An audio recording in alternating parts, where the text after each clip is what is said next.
안녕하십니까. 신의기대 국방TV 시큐리티 뉴스입니다. 자, 오늘도 우크라이나 전황 알려드리도록 하겠습니다. 러시아의 권력 투쟁이 점입 가경으로 흐르는 것 같습니다. 프리고진의 사망, 암살이죠. 암살 이후에 또 프리고진의 대체자로 총망받던 사람이 또 암살당했습니다. 정말 세르게이 쇼이구 국방장관, 게라시모프 총참모장 등의 아성에 근접하는 사람들은 그냥 다 죽는 것 같습니다. 어떤 내용인지 보도록 하겠고, 제가 어제 러시아군이 이번 전쟁을 통해서 100만 명 가까이 사상자가 나왔다라는 것을 예산 집행, 그러니까 사망자 유족 보상금 그리고 부상자 위로금 등을 집행한 그 예산을 가지고 추론을 했었는데 이게 사실 이상인 것 같습니다. 정말 엄청난 어떤 집행 내용이 나왔는데, 이번에는 이 상위 군경 증명서, 상위 군인 증명서 또는 전사자 유족 증명서, 이런 것들이 납품된 현황이 나왔습니다. 정말 놀랄 로짜의 숫자가 나왔는데요. 러시아군이 이번 전쟁을 통해서 얼마나 많이 죽었는지 교차 검증 확실하게 해드리겠습니다. 자, 들어갑니다. 전과를 보면 520명의 러시아군을 죽였다라고 밝혔고요. 그저께까지는 제가 살상했다라고 조금 소극적으로 이야기했지만 이거 보니까 이것도 좀 부족한 것 같아요. 그래서 죽였다라고 바로 이야기하겠습니다. 왜냐, 우크라이나 총참모부에서는 죽였다라고 이야기를 했으니까요. 전차는 5대 격파, 장갑차 17대 격파, 차량 30대 격파, 특수장비 2대 격파, 야포 35문 격파, 무인항공기 15대 격추, 미사일 17발 요격 등의 전과가 있다라고 밝혔고요. 보시다시피 차량 좀 늘었고 장갑차 적당히 많고 야포 역시 많습니다. 미사일 그리고 드론 섞어서 러시아가 굉장히 다양한 공격을 했는데 그중에 상당수를 이렇게 요격을 했지만 많은 피격도 당했다라는 안타까운 소식도 같이 전해드립니다. 자, 그리고 들어가기 전에 우크라이나군의 미사일 스톰섀도우라고 나중에 밝혔는데 그 스톰섀도우 미사일 가지고 흑해함대 대규모 공격했죠. 그 확실한 사진 나왔습니다. 제가 처음에 이 잠수함 파괴된 것 같다라고 알려드린 이후에 거의 잠수함 파괴된 건 팩트로 알려졌는데 진짜 공개되었습니다. 미사일 2발 맞은 거예요. 당시 수리 정비창의 드라이도크에 올려져 있던 킬로급 잠수함 로스토프 나도누 함이 이렇게 옆구리 한 방을 그대로 직격해서 맞아버렸고, 세일 바로 뒤쪽이죠. 그리고 세일 바로 앞쪽 이 지역을 옆구리 가지고 여기 조금 윗부분을 이렇게 비껴 맞았습니다. 자, 여기가 어디냐? 제가 킬로급 잠수함 내부는 안 들어가 봤지만 제가 내부로 들어가 본 여러 종류의 잠수함을 가지고 유출을 해봤을 때 이 지역은 조타실을 비롯한 주요 통제 장비가 주로 있는 곳이에요. 잠망경 이런 것들이 여기 세일이 있으니까 이 밑에 다 들어있죠. 그래서 이 중간 공간을 비롯해서 이 앞 공간까지 무장 운용하고 통제하고 하는 것들이 다 이 지역에 다 있어요. 그리고 이제 이 함수가 어뢰 발사관이 있으니까 저기 예비 어뢰탄 등을 비롯한 많은 것들이 여기 있는 곳인데 여기가 이렇게 박살이 나버렸고, 옆구리 여기도 이제 중요 시설 후방으로 가면 이제 성조원도 휴식 공간이 있는데 그쪽으로 가기 직전에 어떤 공간으로 저는 판단을 합니다. 이 뒤로 가면 이제 엔진이 있고요. 자, 여기를 2발을 맞아서 완전히 이제 못 쓰게 됐고 재생불능 상태가 되었다라는 거예요. 자, 이게 현실입니다. 우크라이나 총참모부는 하루 동안 35회의 교전을 했고 공세 진행 중이다 라고 밝혔고, 시리스키 상장이죠. 우크라이나군의 지상군 사령관인데 바흐무트를 시찰했고 적의 방어선을 잘 뚫고 있다 라고 이야기를 했습니다. 그래서 9월 18일 날 시리스키 상장이 직접 바흐무트를 시찰해서 그 지역 해당 지휘관들하고 대화를 나누고 있는 모습인데, 바흐무트에서 적의 방어선을 잘 뚫고 있다 라고 하는데 이 바흐무트에서 정말 놀라운 이야기가 나왔는데 제가 좀 이따가 알려드리겠습니다. 또 마크 밀리 미 합참의장은 러시아가 점령지에 약 20만 명의 병력이 있는 것 같다라고 이야기했는데 우크라이나 군사정보국은 점령지에, 그러니까 지금 우크라이나 영토 내에 러시아군 42만 명이 있는 것 같다 라고 이야기를 하는데 미 합참의장은 한 절반 정도로 평가를 했어요. 그래서 이 절반 정도 병력에 루안스크군, 도네츠크군이 들어가 있는지 없는지는 이 말을 가지고는 알 수 없는 것 같은데 아마 이걸 봤을 때 루안스크군이나 도네츠크군은 빠진 것 같아요. 그러면 루안스크나 도네츠크군 여기 합하면 한 30만 명 가까이 되지 않을까라는 생각이 듭니다. 자, 그러면 이 우크라이나군과 러시아군의 병력비가 우크라이나군이 오히려 좀 많은 이런 상황이 되겠죠. 무기, 또 후속 군수 지원, 우크라이나가 압도적으로 좋죠. 그리고 병력도 러시아가 부족하죠. 그러면 결과는 어떻게 되겠습니까? 우크라이나에게 그 압도적인 군수 지원이 계속 이어진다면 우크라이나가 이길 수밖에 없죠. 그런데 그 압도적인 군수 지원, 서방의 군수 지원이 계속 이어질지는 그건 뭐 자국이 아니기 때문에 장담할 수 없다라는 게 우크라이나의 약점입니다. 자, 우크라이나에 국방 차관이 6명이 있었는데 그게 뭐 우리는 차관 1명이지만 여기는 차관 또 여러 명이고 그리고 차관급 그런 사람들이 있었어요. 그 6명을 전원 해임 또는 사직을 했는데 왜 이렇게 했냐? 국방장관이 바뀌었으니까 새 술은 새 부대에 담아야 된다. 이런 차원에서 손발이 잘 맞는 신임 국방장관과 손발이 잘 맞는 사람으로 교체를 한다라는 취지였다고 합니다. 러시아가 우크라이나의 열화우라늄 전차포탄이죠. 그 저장시설을 파괴했다라고 주장하는 것에 대해서 우크라이나는 사실무근이다. 아니 지금 M1 전차도 아직 들어오지도 않았는데 뭘 우리가 지금 전차포탄을 먼저 받아서 지금 집적해놓고 있었겠냐. 말도 안 되는 소리 하지 마라 라고 이야기를 했어요. 그 말이 맞지 않습니까? 그래서 보면 러시아는 우크라이나에 아주 무서운 무기가 있다든지 하면 그거를 깨트렸다, 부쉈다 하고 먼저 거짓말을 합니다. 그래서 이 우크라이나의 하이마스 GMLRS가 굉장히 많은 전과를 올리니까 우리가 하이마스 깨트렸어, 파괴시켰어 하는 것들을 계속 주장을 했죠. 그래서 우크라이나가 가지고 있는 하이마스보다 거의 4-5배 많은 그런 하이마스를 깼다라고 주장하는데 우크라이나는 단 한 대도 깨지지 않고 지금도 작전하고 있죠. 그게 러시아의 거짓말이다라는 거예요. 저는 이것도 거짓말로 봅니다. 우크라이나의 안전보장이사회 서기는 러시아에서 반란이 일어나고 있다라고 말했다라고 아주 자극적인 낚시성 제목이 나왔는데 실제로는 불만이 아주 많아지고 있다라는 거예요. 그건 또 제가 좀 이따 알려드릴 그런 그 중요 소식하고 좀 연관이 있습니다. 불만이 많아지고 있죠. 자, 독일은 4억 유로어치 규모의 군사 지원을 발표했는데 타우러스 미사일은 항목에 없습니다. 그러면서 독일 국방장관은 타우러스를 준다 안 준다 결정할 것은 내 선에서 하는 게 아니다 라고 이야기했어요. 즉 숄츠 총리가 안 준다라고 버티고 있다. 이 말을 외적으로 표현한 거죠. 이 4억 유로는 대부분 탄약이라고 합니다. 러시아는 바흐무트 전선에서 피해가 급증하고 있는데 이 시리스키 상장이 바흐무트를 시찰했을 때 적의 방어선을 잘 뚫고 있다라고 하면서 적의 세계 여단 규모를 괴멸시켰다라고 이야기했어요. 세계 여단 규모 같으면 거의 뭐 한 5-6천 명 이상이 될 텐데 괴멸? 그러면 뭐 완전 다 죽였다 라고는 볼 수 없지만 그래도 한 3-4천 명 이상은 죽여놔야 세계 여단을 괴멸시켰다라고 평가할 수 있을 텐데 그렇게 많이 죽였다고 바흐무트에서. 그런데 놀라운 텔레그램 정보가 나왔어요. 뭐냐면은 이 바흐무트에서 싸우고 있던 러시아 동원 예비군인데 이 사람이 자기 집에 있는 부인하고 계속 SNS로 소통을 하고 있었다고 합니다. 이 사람이 지난 15일과 16일 이 바흐무트에서 우리 부대만 해도 600명이 죽었다 라고 이야기를 했대요.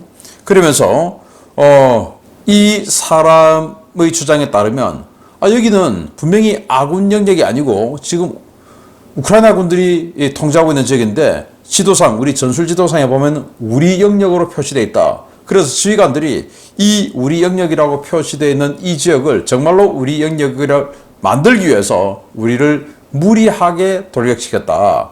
그러다 보니까 우리가 많이 죽었고 우리가 죽을 때 대부분 우크라이나군이 집속포탄에 의해서 죽었다 라고 이야기를 하고는 이 사람은 16일 이후에 연락이 끊겼다고 합니다. 정말 자기 부대에서만 600명이 죽었다 라고 할 정도니까 시리스키 상장이 바움트에서 적의 세계 여단을 괴멸시켰다 라고 하는 게 사실인 것 같습니다. 정말 무지막지한 전과가 아닌가라고 생각이 되고, 헤르손 지역의 러시아군이 돈을 받고 러시아군 수송대를 공격하고 있다라는 황당한 소식이 나왔습니다. 바로 이건데요. 키우 포스트가 보도를 한 내용입니다. 러시아 군인들이 현금 때문에 동료들을 폭사시키고 있다라고 파르티잔들이 주장했다라는 거예요. 그러니까 크림반도라든지 이런 후방에 파르티잔들 활동하고 있죠.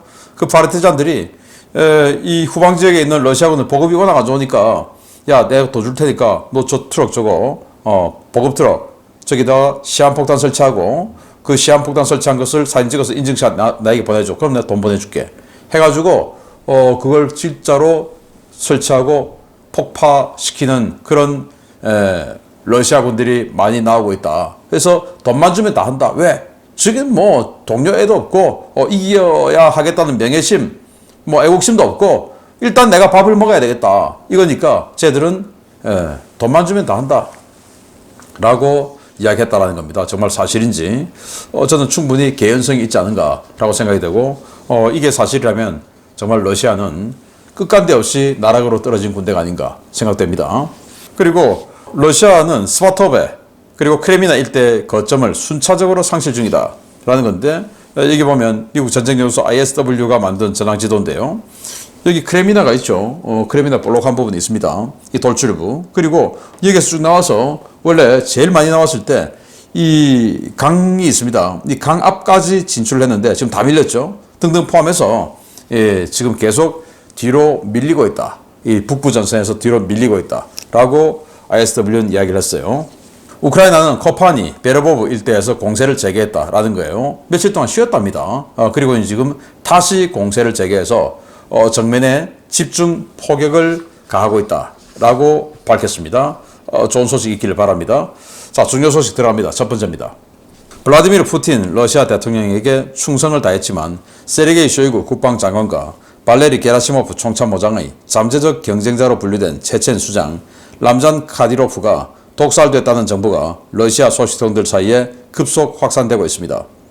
예브게니 프리고진에 이어 카디로프까지 제거되면서 실로비키 파벌 내 권력 투쟁이 극단적인 형태로 심화되고 있다는 평가들이 쏟아지고 있습니다. 지난 주말 모스크바를 방문했던 람잔 카디로프 체첸공화국 수반이 독극물 중독 증세를 보여 모스크바 중앙 임상병원에 긴급 후송되었으며 병원에서 사망한 것으로 추정된다고 노르웨이 일간 다그블라데트가 러시아 내부 소식통을 인용해 현지 시각 9월 18일 보도했습니다.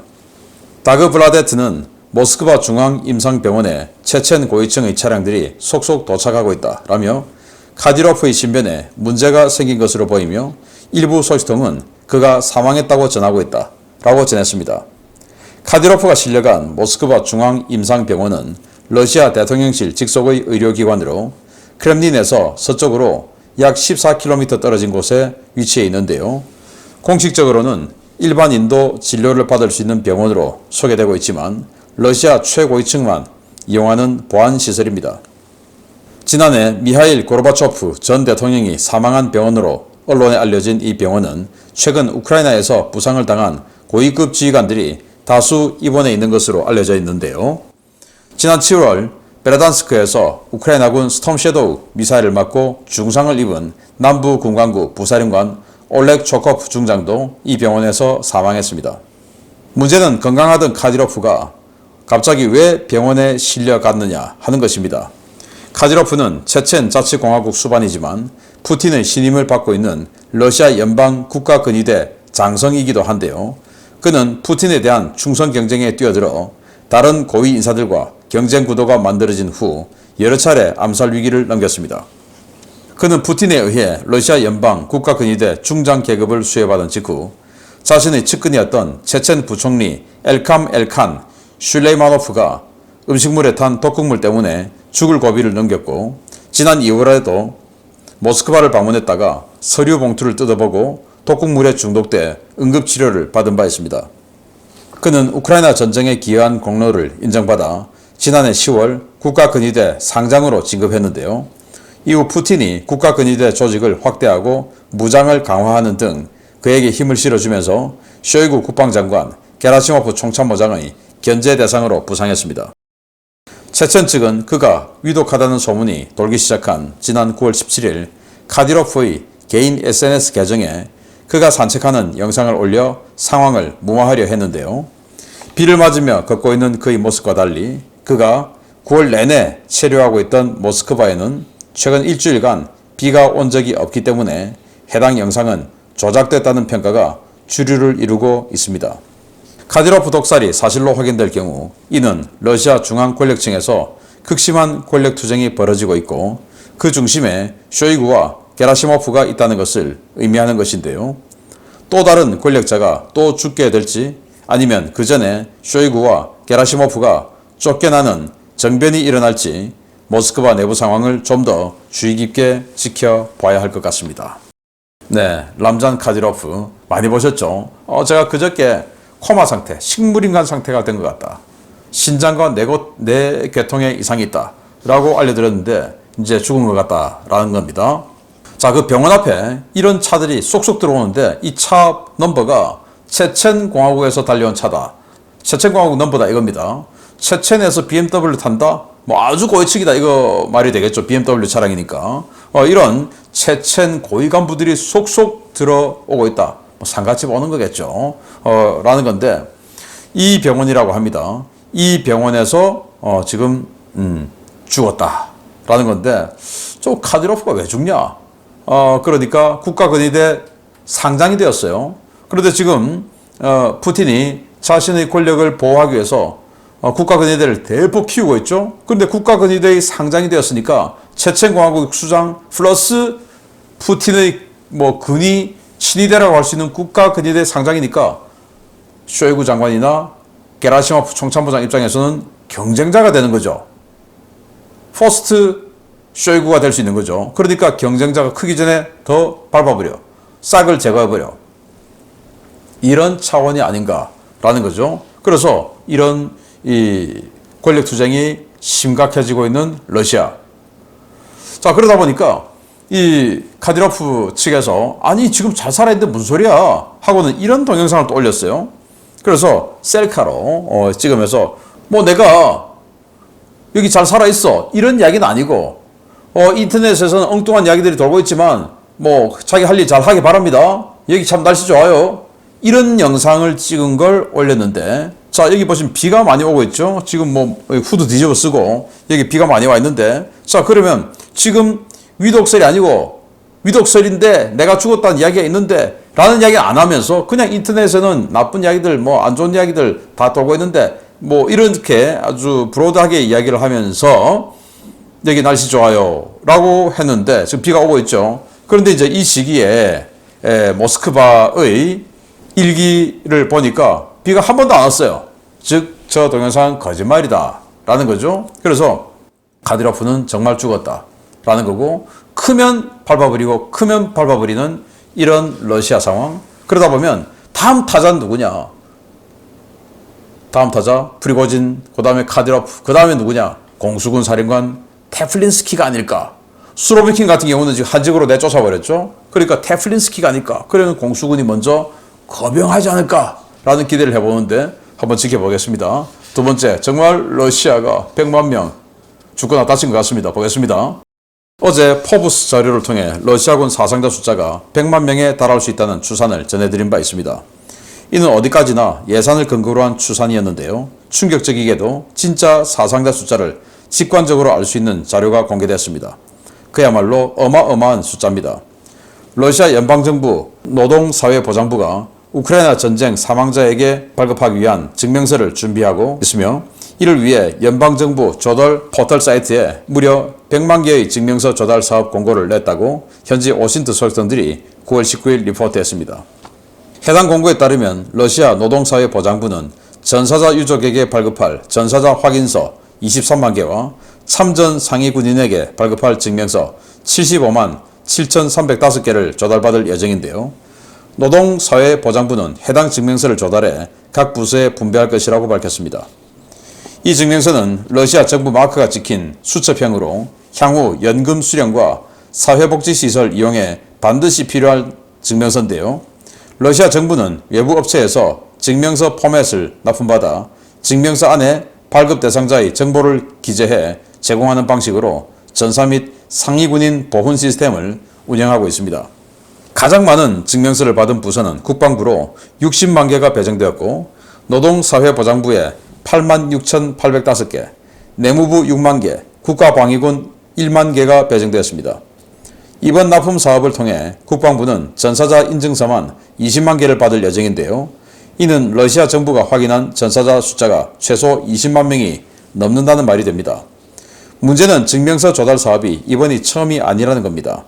노동사회보장부는 지난 5월에도 전사자 유족 발급용 증명서 23,716개를 납품받았고 이와 별개로 참전 상해군인 증명서 95,907개를 납품받아 국방부 등 유관 부서에 공급했습니다.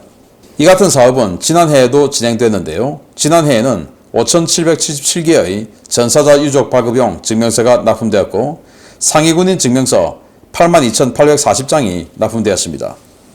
러시아 독립매체 베르스타카는 노동사회보장부가 발주한 전사자 및 상위군인 발급용 인증서는 현재까지 93만 6,052개에 달한다 라고 밝혔는데요. 이는 최근 포브스가 발표한 전사자 및 사상자 보상금 지급 액수로 추산한 전사자와 부상자 합계와 비슷한 규모입니다. 포브스는 러시아 정부 자료를 바탕으로 러시아 정부가 전사자 유족에게 256억 달러, 부상자에게 210억 달러의 보상금을 지급했다고 전했는데요. 이를 1인당 보상액으로 나눌 경우 전사자 37만 2,093명, 부상자 50만 8,474명 등 도합 88만 567명에 달합니다. 이번에 공개된 자료는 허위로 꾸며져 횡령 목적으로 지출됐을 수도 있는 보상금 데이터를 바탕으로 추산한 것보다 훨씬 더 사실에 가까운 것으로 평가되고 있는데요. 지난 18개월간 100만 명에 가까운 사상자를 내고 100만 명이 넘는 인구가 탈출한 러시아. 과연 국가 유지가 가능할지 모르겠습니다. 어제는 예산 지출된 거 가지고 추산을 해드렸는데 이번에는 아예 발주된 그 데이터가 나와버렸어요. 증명서 발주. 이 언론이 베르스타카가 지금 폭로를 했는데 이 기사를 통해서 어떤 거냐? 바로 이겁니다. 이게 증명서예요. 상위군인 증명서인데 상위군인 확인 증명서라고 여기 길 문자로 적혀 있습니다. 그래서 이거 가지고 이제 뭐 보험복지비도 타고 또 보험병원도 가고 뭐 이런 거가 되겠죠. 자, 이런 것들 포함해서 또 전사자 유족 증명서 등 해서 합 93만 개가 넘게 발주되었다. 지금까지. 자, 그러면 뭐 너무나 당연하게도 용병을 상위군이 쳐줍니까? 안 쳐주죠. 용병은 돈을 많이 받고 들어와서 싸웠기 때문에 그 용병은 상위군인이 아니에요. 그리고 죄수병 상위군인 맞습니까? 아니죠. 죄수병은 싸워서 살면 죄를 면해준다. 그걸 조건으로 참전했기 때문에 죄수병은 이거 아니죠. 보험복지 못 받습니다. 자, 그리고 의용군 받습니까? 못 받죠. 남의 나라 사람인데 왜 해줍니까 이걸? 그리고 또 이 불법 체류자들 잡아다가 끝까지 살면 시민권 준다 라고 한 그런 사람들 상위군인 또 전사자 유족 증명서 못 받죠. 그러니까 또 있습니다. 루한스크군, 도네츠크군, 루한스크군, 도네츠크군 얼마나 많이 잡아다가 지금 이 전선에 투입하고 있습니까? 그 사람들 지금 여기 상위군인 증명서에서 제외입니다. 그러니까 용병, 루한스크, 도네츠크군, 그리고 의용군, 죄수병들 이거 다 포함하면 백수십만입니다. 백수십만. 정말 어마어마한 이런 사상자가 생긴 것이 팩트로 나왔습니다. 이게 러시아의 희생 그리고 러시아의 전황 현실이다. 이겁니다. 자, 그러면 러시아가 이렇게 많이 죽었으니까 우크라이나는 더 많이 죽었겠지. 아니, 우크라이나가 동원을 그렇게 안 했는데 40만 명 동원했는데 그거 가지고 아직 지금 버티고 있는데 무슨 소리입니까? 말이 안 되죠. 마치겠습니다. 감사합니다.